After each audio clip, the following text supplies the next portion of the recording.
नमस्कार साथियों, मैं एडवोकेट जलदीप जयपुर राजस्थान से। दोस्तों, आज हम नोटरी पब्लिक के कुछ और बिंदुओं के बारे में चर्चा करेंगे। हालांकि पूर्व में यहाँ इस चैनल पे आपको नोटरी पब्लिक इंटरव्यू, नोटरी अधिनियम और नोटरी पब्लिक क्या होता है इसके बारे में एक्सप्लेन किया गया है। दोस्तों, इस चैनल के माध्यम से आपको और भी कई कानूनी जानकारियाँ मिलती है। अगर आपको वीडियो अच्छा लगे तो प्लीज़ यारो लाइक भी कर देना, सब्सक्राइब भी कर देना। इससे मेरा मोटिवेशन बना रहे ताकि निश्चित समय पे आप लोगों के लिए और भी कानूनी बेसिक जानकारियाँ उपलब्ध करवा सकूं। आइए हम देखते हैं नोटरी पब्लिक के बारे में और नोटरी क्या होती है और नोटरी किए जाने के क्या क्या तरीके होते हैं, इसके बारे में हम थोड़ा जानते हैं। वैसे तो आपको बताते हुए चलते हैं कि स्टेट गवर्नमेंट हो चाहे सेंट्रल गवर्नमेंट हो, इनको हर सालाना साल टू साल नए नोटरी पब्लिक की नियुक्ति करनी ही पड़ती है, क्योंकि इन नोटरी पब्लिक की कई ऐसे दस्तावेजात, कानूनी दस्तावेजात होते हैं जिन पे इनको वेरीफाई, तस्दीक करना ही होता है। आम पब्लिक के लिए बहुत सहूलियत भरा होता है, इसलिए चाहे गवर्नमेंट, स्टेट गवर्नमेंट हो चाहे सेंट्रल गवर्नमेंट हो, इनको इन नोटरी पब्लिक की नियुक्ति करनी ही पड़ती है। दोस्तों, और बताना चाहेंगे कि नोटरी पब्लिक आखिर होता कौन है।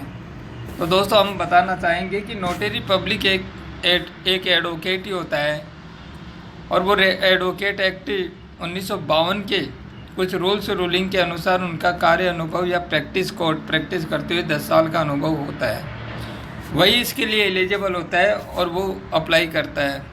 दोस्तों, कुछ ऐसे मामले होते हैं जहाँ पे SC ST, विकलांग और महिलाओं के मामले में यहाँ पे 7 साल का कार्य अनुभव या जो कानून की प्रैक्टिस करता है उनके लिए वो भी एलिजिबल होते हैं। तो दोस्तों, आइए जानते हैं कि नोटरी एक बड़ी चर्चित कानूनी व्यवस्था है। नोटरी किसी दस्तावेज को तस्दीक करने के लिए इस्तेमाल की जाती है, जो राज्य और केंद्र सरकार अपने कार्यभार को कम करने के लिए कुछ वकीलों को नोटरी के रूप में नियुक्त कर देती है। यह नोटरी वकील लोगों के बीच में होने वाले कुछ एग्रीमेंट और शपथ पत्र को तस्दीक करते हैं। यहाँ पर यह भी ध्यान देना होना चाहिए कि कोई भी ऐसा दस्तावेज नोटरी वकील तस्दीक नहीं करते जो उन्हें नहीं करने के लिए नोटरी रूल्स में कहा गया है। जी हाँ दोस्तों, नोटरी जो रूल्स बने हुए उसके अकॉर्डिंग उनको वो उन्हीं दस्तावेजात को तस्दीक करना होता है जो वहाँ पे बताया गया है। साथ ही नोटरी वकील कोई भी ऐसा दस्तावेजा तस्दीक नहीं करते जिसे रजिस्ट्रेशन एक्ट के अंतर्गत रजिस्ट्रेशन करवाने हेतु आदेश दिया गया है। जैसे कि किसी भी अचल संपत्ति की सेल डीड को नोटरी वकील तस्दीक नहीं कर सकते और इसी के साथ कोई विवाह या तलाक से संबंधित दस्तावेजात को नोटरी वकील तस्दीक नहीं कर सकते। अगर वे ऐसे दस्तावेज तस्दीक करते हैं जो इसके लिए अनुशासनहीनता की कार्रवाई के साथ ही दंडात्मक कार्रवाई भी हो सकती है, और साथ ही जिस दस्तावेज की तस्दीक उन्होंने की है उस दस्तावेज को कोर्ट में किसी प्रकार की कोई मान्यता प्राप्त भी नहीं होती है। पर फिर भी ऐसे अनेक अनुबंध हैं जिन्हें तस्दीक करने के लिए नोटरी वकील के पास अधिकार होते हैं। उन दस्तावेजों को नोटरी वकील तस्दीक कर सकते हैं। जैसे कि अनेक प्रकार के एग्रीमेंट नोटरी वकील तस्दीक करते हैं, जिनमें कंपनी मामलों से जुड़े हुए तथा कुछ व्यापारिक मामलों से जुड़े हुए एग्रीमेंट होते हैं जिन्हें नोटरी वकील तस्दीक करते हैं। इन्हीं संख्या बहुत सीमित है। जैसे कि नोटरी वकील केवल 11 महीने तक के ही किसी किराएनामे को तस्दीक कर सकते हैं। 11 महीने के ऊपर के किराएनामों को रजिस्टर्ड करवाना ही पड़ता है। ज़मीन मकान के सौदे में लगने वाले एग्रीमेंट भी रजिस्टर्ड करवाने होते हैं। दोस्तों, कुछ और भी वर्क होते हैं, जैसे कि पावर ऑफ अटर्नी। किसी संपत्ति से जुड़ी पावर ऑफ अटर्नी नोटरी वकील के माध्यम से तस्दीक करवाई जा सकती है। पर कोई अचल संपत्ति से जुड़ी हुई पावर ऑफ अटर्नी रजिस्टर्ड करवाना जरूरी होता है।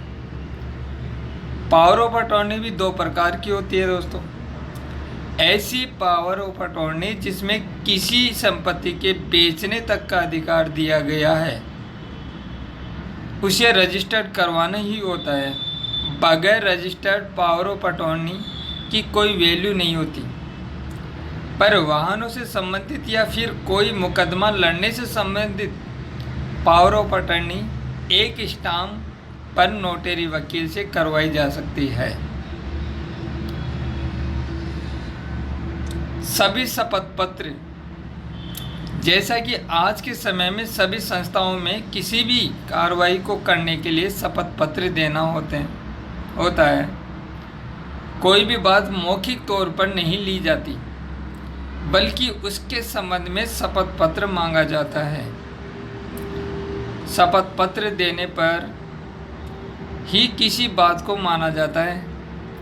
नोटरी वकील ऐसे शपथ पत्र को तस्दीक कर सकते हैं। उन्हें इसके मामले में सभी शक्तियां प्राप्त होती है। जैसा कि ऊपर उल्लेख किया गया है कि नोटरी वकील सरकार के व्यक्ति होते हैं और सरकार उन्हें अपना कार्यभार कम करने के लिए नियुक्त करती है, जो जनता से एक नाम मात्र की राशि लेकर सरकार की ओर से दस्तावेज को तस्दीक कर देते हैं। जब कभी उन दस्तावेज से संबंधित कोई मामला न्यायालय में जाता है, तब नोटरी वकील उस मामले में गवाही भी देते हैं। रुपए के लेन देन, दोस्तों यहाँ पे हम बताना चाहेंगे कि रुपए के लेन देन के मामले में भी नोटरी पब्लिक की ज़रूरत होती है। समय समय पर रुपए का लेन देन का मामला लोगों को करना पड़ता है। ऐसे लेन देन के मामले नोटरी वकील तस्दीक कर सकते हैं। हालांकि इसके लिए चेक और वचन पत्र यथेष्ट होते हैं, पर फिर भी एक स्थान पर अगर नोटरी करवा ली जाए, यह बेहतर माना जाता है। यह लेन देन का एक पक्का प्रमाण होता है, जिसे न्यायालय में इनकार नहीं किया जा सकता। ठीक है दोस्तों, जैसा कि कोई व्यक्ति किसी दूसरे व्यक्ति को कुछ पैसे उधार देता है, तब अगर वे एक स्थान पर किसी नोटरी वकील से भी तस्दीक करवा लेते हैं, स्टाम्प पे लिखवा के तस्दीक करवा लेता है, तब रुपए उधार लेने वाला इस बात से मुकर नहीं सकता कि उसने कोई रुपए उधार लिए हैं। ऐसे मामले में कोर्ट नोटरी वकील को अपने समक्ष उपस्थित करवा कर उससे प्रमाण लेती है। दोस्तों जानेंगे कि क्या होती है इसकी प्रक्रिया। नोटरी वकील जब भी किसी कागज़ को तस्दीक करते हैं, तब इसके लिए नोटरी रूल्स उपलब्ध किए गए हैं, जिसके अनुसार उन्हें वह कार्य करना होता है। जो सबसे महत्वपूर्ण बात यह है कि नोटरी का कोई भी दस्तावेज बगैर स्टाम्प के नहीं होता। नोटरी वकील किसी भी ऐसे दस्तावेज को तस्दीक नहीं करते जिसमें कोई स्टाम्प नहीं लगाया गया हो। उन्हें स्टाम्प तस्दीक करने का आदेश दिया गया है। कोरे कागज़ को नोटरी वकील तस्दीक नहीं करते।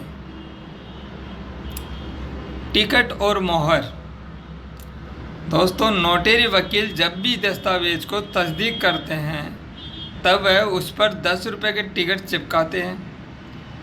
हालांकि कई जगह ऐसा है कि ये 10 रुपये के टिकट लगाने अनिवार्य नहीं होते, लेकिन कुछ मामलों में इनको 10 रुपये के टिकट लगाने ही पड़ते हैं। उन टिकट पर उनके द्वारा मोहर लगाई जाती है और उस मोहर पर उनके हस्ताक्षर किए भी जाते हैं। कोई भी नोटरी इन दो चीज़ों के बगैर संपन्न नहीं होती। नियम यह है कि हर पेज पर 10 रुपये के टिकट लगाई जाए। जितने भी पेज हैं उनके लिए उतने ही टिकट लगाए जाए, ये भी ज़रूरी है। रजिस्टर्ड, नोटरी वकील को एक रजिस्टर्ड मेंटेन करने की ज़रूरत होती है। एडवोकेट रूल्स में उन्होंने कहा गया है कि उन्हें एक रजिस्टर्ड मेंटेन करना होगा, जिससे जितने भी लोगों के दस्तावेज को उन्होंने तस्दीक किया है उन सभी की जानकारी उपलब्ध हो सके।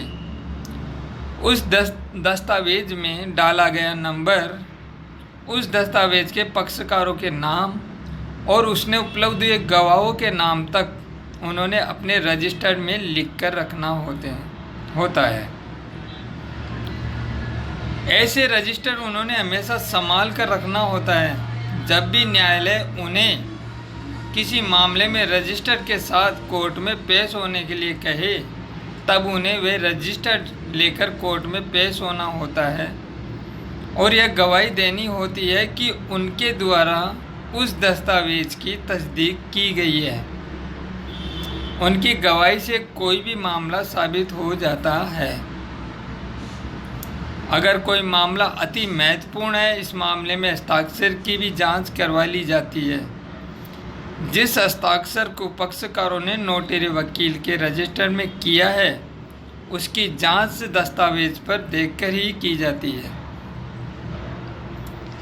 दोस्तों, यहाँ पर ध्यान देना चाहिए कि जब भी किसी दस्तावेज पर हस्ताक्षर की जाए, तब पक्षकारों को नोटरी वकील के समक्ष उपस्थित होना चाहिए और उसके रजिस्टर में हस्ताक्षर करनी ही चाहिए। आमतौर पर यह देखा जाता है कि लोग अपने काम जल्दी निकालने के उद्देश्य से बगैर हस्ताक्षर किए ही नोटरी करवा लेते हैं, जबकि यह तरीका ठीक नहीं है। अगर मामला न्यायालय में उठता है तो फर्जी हस्ताक्षर के आधार पर कोई भी दावा नहीं किया जा सकता। इसलिए ध्यान देना चाहिए कि छोटे से छोटे मामले में भी स्वयं नोटरी वकील के पास जाना चाहिए और साथ में 2 गवाहों को भी लेकर जाना चाहिए। उनके भी हस्ताक्षर उसके रजिस्टर में करवाए जाना चाहिए।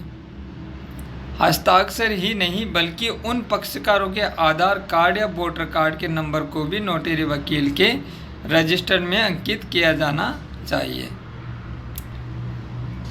दोस्तों, नोटरी के मामले में रजिस्टर ही सबसे महत्वपूर्ण दस्तावेज होता है, जिसे रजिस्टर को संभाल कर रखना नोटरी वकील की जिम्मेदारी होती है और इसी के लिए जनता द्वारा उन्हें कुछ राशि दी जाती है। सरकार भी उनसे यही अपेक्षा करती है कि वह सभी रजिस्टर को संभाल कर अपने पास रखे, ताकि समय आने पर उन्हें न्यायालय में पेश कर सके। जब कभी हम कोई एग्रीमेंट करते हैं, तब उसे कोरे कागज़ पर साइन करवा लेना ठीक तरीका नहीं है, बल्कि छोटे से छोटे एग्रीमेंट को भी नोटरी के माध्यम से रजिस्टर्ड करवाना चाहिए, जिसमें पुख्ता सबूत तैयार हो सके। तो दोस्तों, आज हमने जाना कि नोटरी क्या है और नोटरी पब्लिक के क्या कार्य होते हैं। दोस्तों, कुछ एग्ज़ाम्स ऐसे होते हैं, कुछ इंटरव्यू ऐसे होते हैं जो नोटरी पब्लिक से रिगार्डिंग होते हैं। दोस्तों, जो साथी नोटरी पब्लिक के इंटरव्यू के लिए हैं, उनको ये वीडियो देखना चाहिए और उन सभी लोगों को देखना चाहिए कि नोटरी पब्लिक का एक्चुअली वर्क होता है क्या है, नोटरी क्या होता है। तो दोस्तों, आपको अगर ये वीडियो अच्छा लगा तो प्लीज़ यार एक लाइक तो बनता है और चैनल से जुड़े रहिए और चैनल को सब्सक्राइब नहीं किया है तो सब्सक्राइब कर लीजिए। मिलते हैं नेक्स्ट किसी अच्छे टॉपिक के साथ। तब तक के लिए थैंक यू, बाय बाय।